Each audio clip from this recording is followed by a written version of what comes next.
Hi guys, welcome back to one shot ahead, जहां हम मिलते हैं डिफरेंट प्रोफेशनल से and you get to learn how to get into that profession.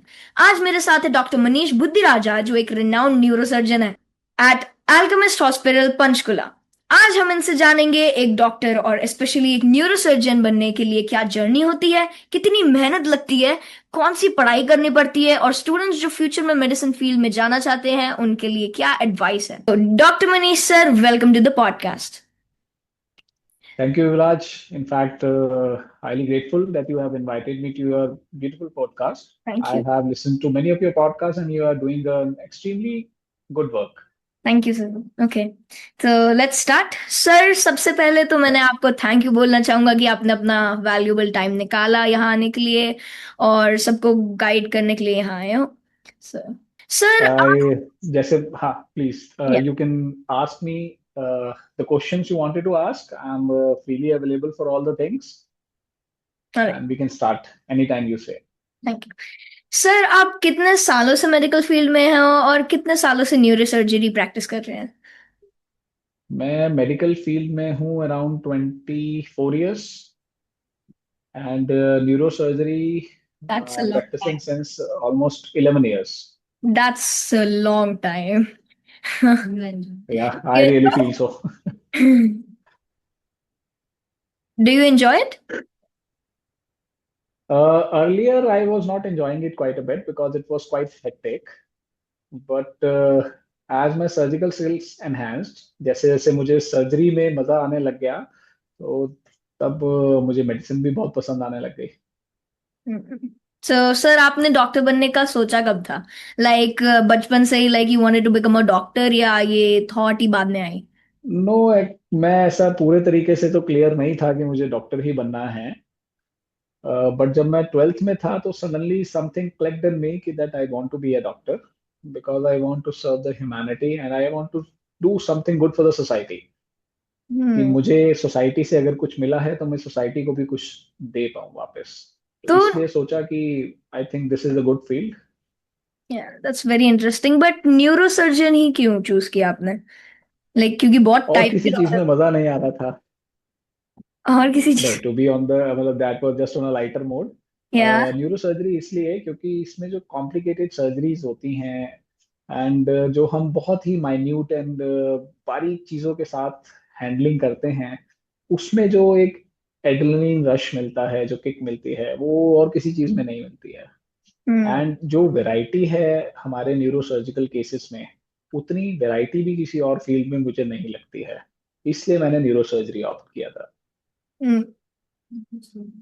तो like क्या neuro surgery medical field की सबसे डिफिकल्ट स्पेशलिटीज में से मानी जाती है?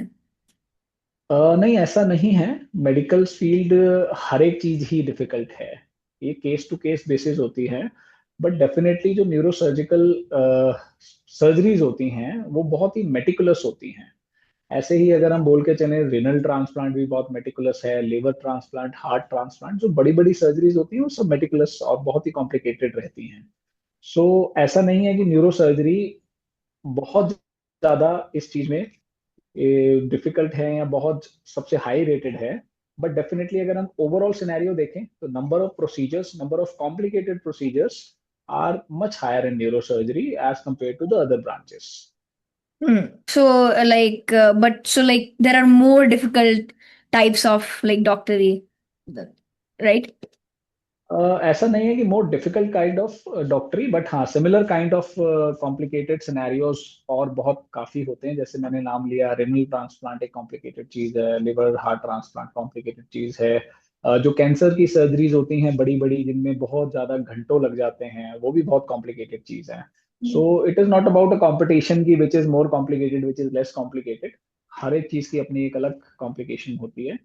बट डेफिनेटली अगर हम ओवरऑल सिनेरियोज देखें तो neurosurgery should take the first spot.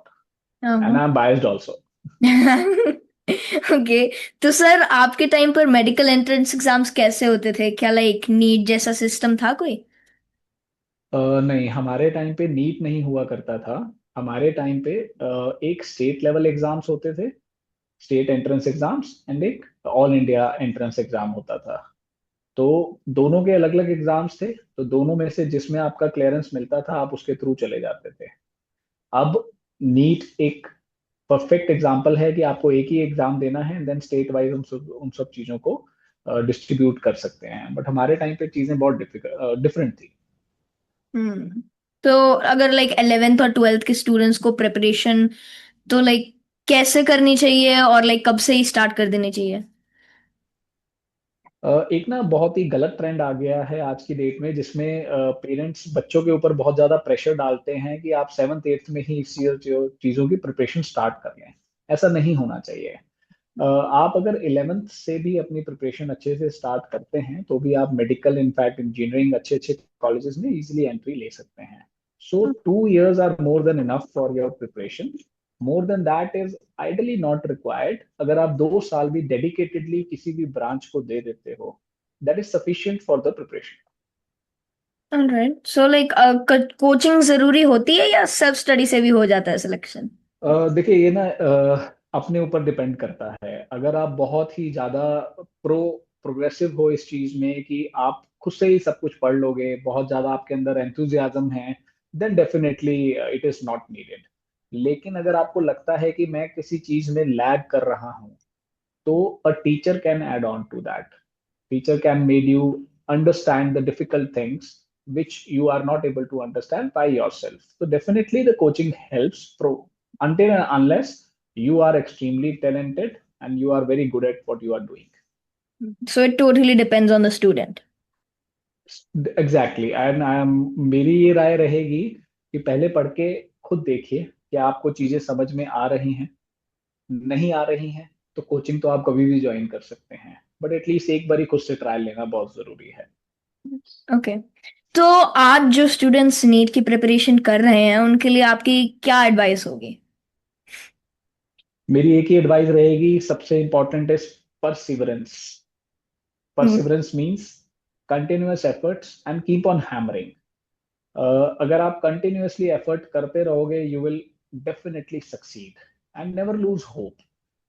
अगर आपने होप लूज कर दी, देन हर चीज चली जाती है, फिर उसके बाद कुछ नहीं रहता। सो होप नहीं लूज करनी, अपनी तरफ से अपना पूरा 100% दो, बाकी डेफिनेटली किस्मत पे छोड़ दो। एंड इन केस फिर भी 1% चांस है कि आपका नहीं होता है, तो ये भी तो हो सकता है कि आपके लिए कुछ और अच्छा फील्ड ऊपर वाले ने, भगवान ने चूज किया हो, जिसमें आप और अच्छे से एक्सेल कर पाए। ये सब बातें हमें उस समय नहीं समझ में आती जब हम प्रिपरेशन कर रहे होते हैं, क्योंकि तब हमें लगता है कि दिस इज एवरीथिंग, अगर ये नहीं हुआ तो समझ लीजिए कि दुनिया खत्म है। ऐसा नहीं होता है। मेरे पास एन नंबर ऑफ एग्जांपल्स हैं कि जिनको उस समय लगता था कि मेडिकल में नहीं हुआ तो हम पता नहीं क्या ही करेंगे, but somehow they carried on, and they are one of the most successful people I know right now. They couldn't be a doctor, but definitely they are very well settled in their life. So you never know what the future holds. So always keep your hopes alive, and the pathway is always open. If the one pathway closes, then the other definitely opens. So have your patience alive also. That is amazing advice. I definitely take up on that Thank as you. Well. तो sir आपके हिसाब से India के best medical colleges कौन कौन से हैं? Well, no doubt, All India Medical Institute AIMS. It's always on the first number. And then the PGI, my alma mater, from which I did my neurosurgery, it's usually in the first or second place. And then there are national institutes like JIPMER, then Sri Chitra, and then the state medical colleges, like we have here in Government Medical College and Hospital, Chandigarh, and then MAMC, the Maulana Azad Medical College, Lady Harding Medical College, and and the list continues. There are very good colleges, but when you enter a college, after entering, it more depends upon the person who's willing to study hard, who's willing to dedicate himself or herself to the cause or job, rather than the people or the teachers who are making you study. If you are good, then किसी भी college में आप अच्छा कर लेंगे। बस आपको obviously अच्छी डिग्री चाहिए, एंड आप लेडर्स धीरे धीरे चढ़ते चले जाएंगे। तो इसमें भी मैं यही बोलूंगा कि अगर आपकी रैंक अच्छी नहीं आती है, आपको अच्छा कॉलेज नहीं मिलता है, तो ऐसा नहीं होता कि आपकी जिंदगी वहीं पे रुक गई है। आप उसके बाद भी जो स्पेशलाइजेशन होती है उसमें आप अच्छे रैंक्स लेके आगे अच्छी स्पेशलिटी चूज कर सकते हो। तो लाइक अगर किसी स्टूडेंट का गवर्नमेंट कॉलेज में लाइक मेडिकल कॉलेज में एडमिशन नहीं हो पाए, तो क्या लाइक हम्म। प्राइवेट मेडिकल कॉलेज भी एक अच्छा ऑप्शन है? जी बहुत अच्छे ऑप्शन है। गुड पॉइंट, बिकॉज जैसे कि मणिपाल मेडिकल कॉलेज है, कस्तूरबा गांधी, मणिपाल में है कस्तूरबा गांधी मेडिकल कॉलेज। बहुत ही अच्छा है, इंटरनेशनल लेवल के स्टैंडर्ड्स हैं उस मेडिकल कॉलेज में।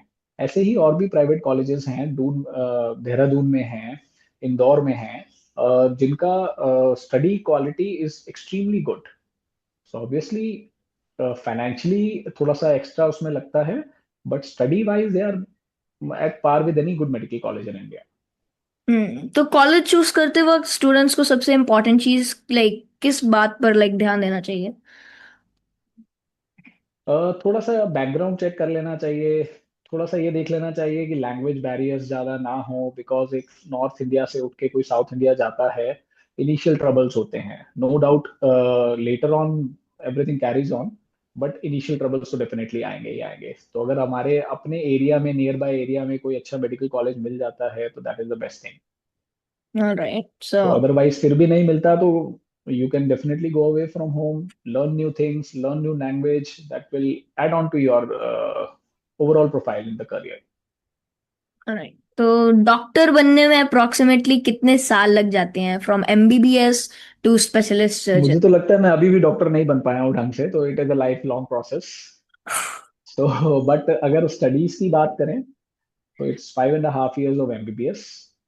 After that 3 years for the specialization, and after that 3 years for the super specialization if someone wants to do that. Otherwise minimum 8.5 साल तो हैं ही। इसके दौरान अगर बीच में एक आध किसी को ड्रॉप लेना पड़ता है तो 9.5 10 साल भी हो सकते हैं, but minimum to minimum it is 8.5 years। Why do you feel कि आप अभी तक डॉक्टर नहीं बने? Because it's continuous learning process. अभी भी मैं न्यू न्यू टेक्निक सीखता हूँ और उसको इम्प्लीमेंट करता हूँ, न्यू स्टडीज आती हैं उनको भी पढ़ना पड़ता है, तो doctor is always in learning phase. Hmm, medicine कभी भी फिनिश नहीं होती है, it goes on and on and on. तो बाद में कैसे डिसाइड होता है कि कोई न्यूरोसर्जन बनेगा, कार्डियोलॉजिस्ट बनेगा या किसी और फील्ड में जाएगा? किसी के तो कुछ पेरेंट्स होते हैं जो उसी फील्ड में होता है, हम्म। जिनके पेरेंट्स उस फील्ड में होते हैं तो उनको उस चीज से बहुत अच्छा लगाव होता है, तो go to that field. Otherwise नहीं, तो जब हम MBBS कर रहे होते हैं तो अलग अलग डिपार्टमेंट्स में हमारी पोस्टिंग्स होती हैं।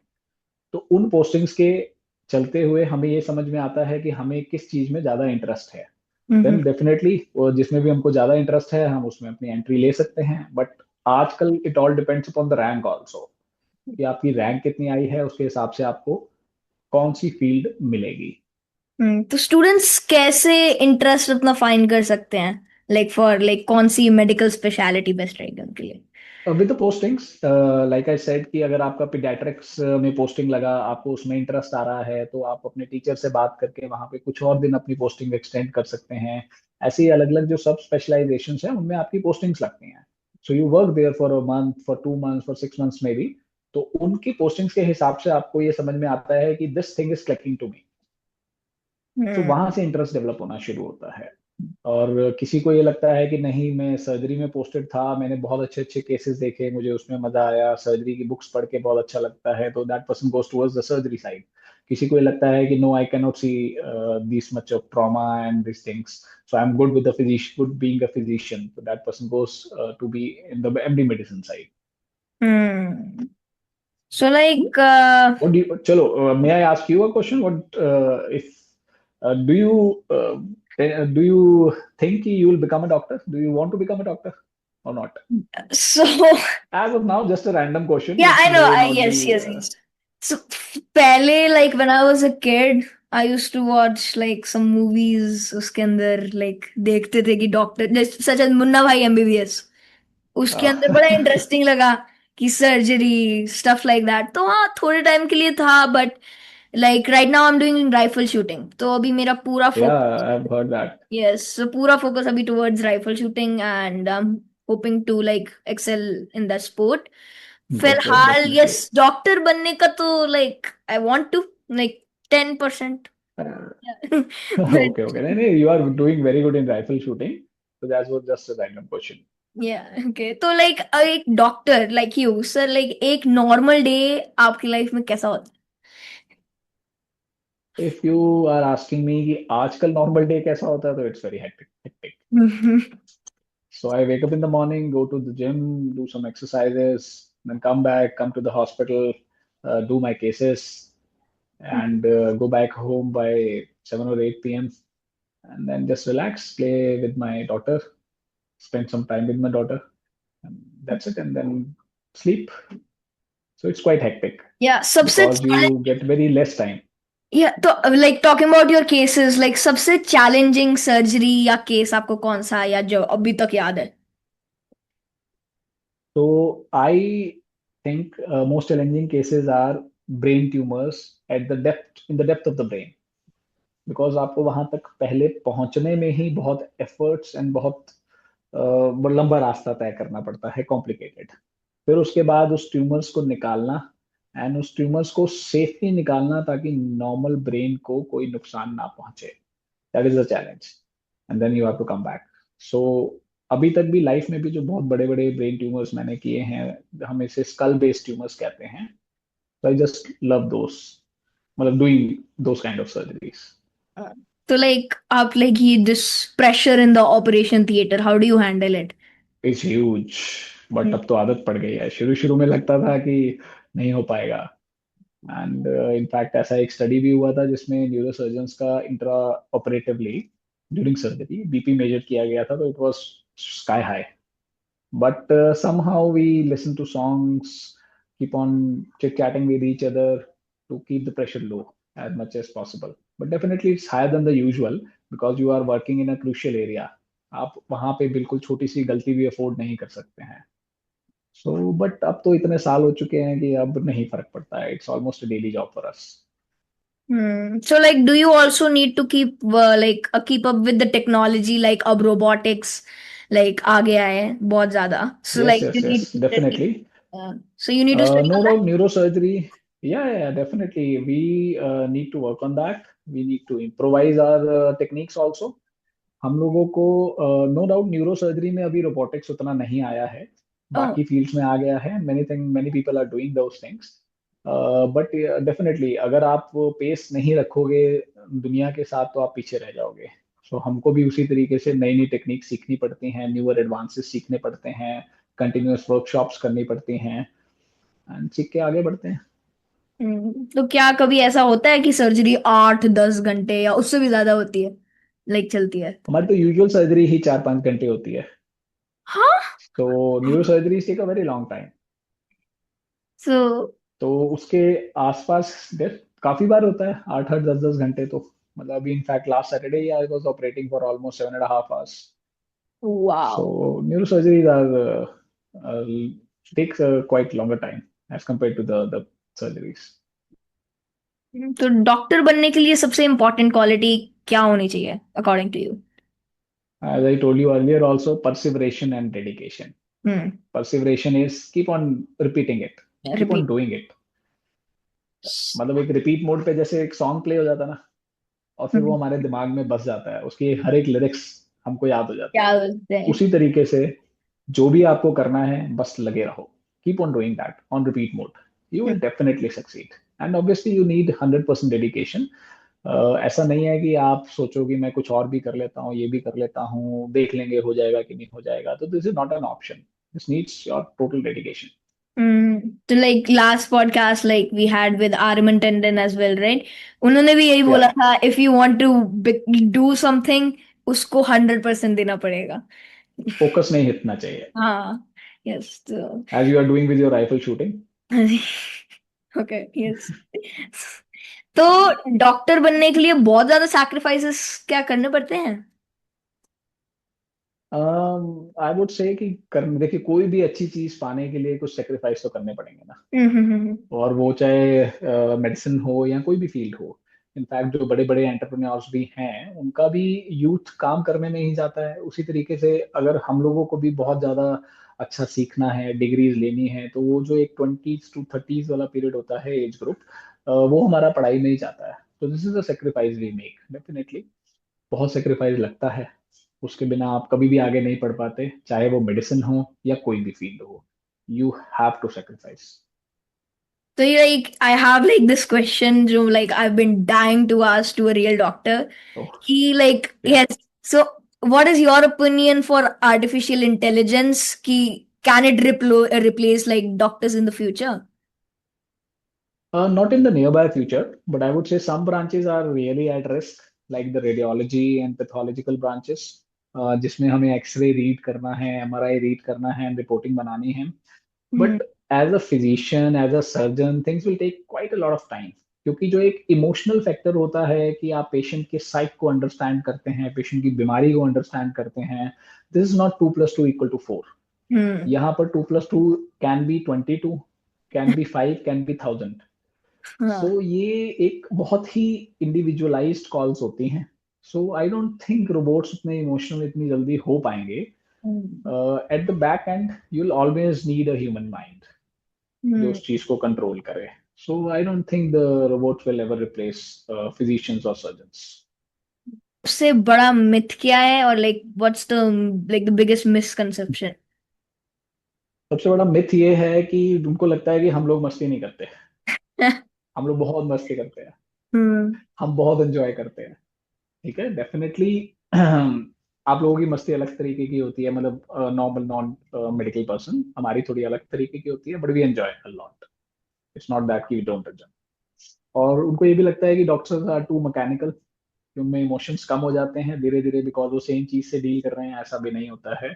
Many a times we get to attach with the patients and the patients family also. So हमारे लिए भी उतना ही मुश्किल हो जाता है किसी चीज को हैंडल करना।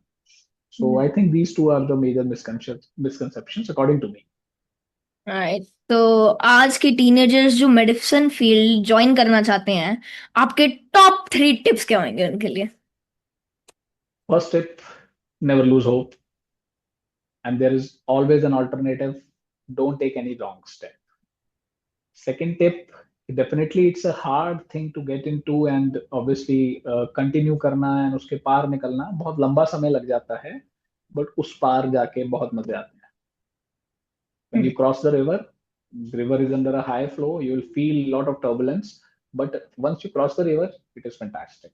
So have your patience alive. So first, never lose hope. Second, keep your patience alive.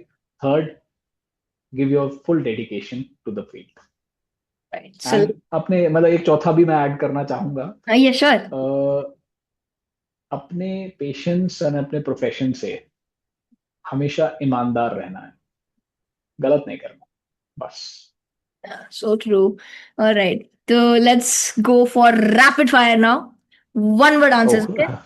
सो या कॉफी या टी? Coffee, okay. ब्लैक।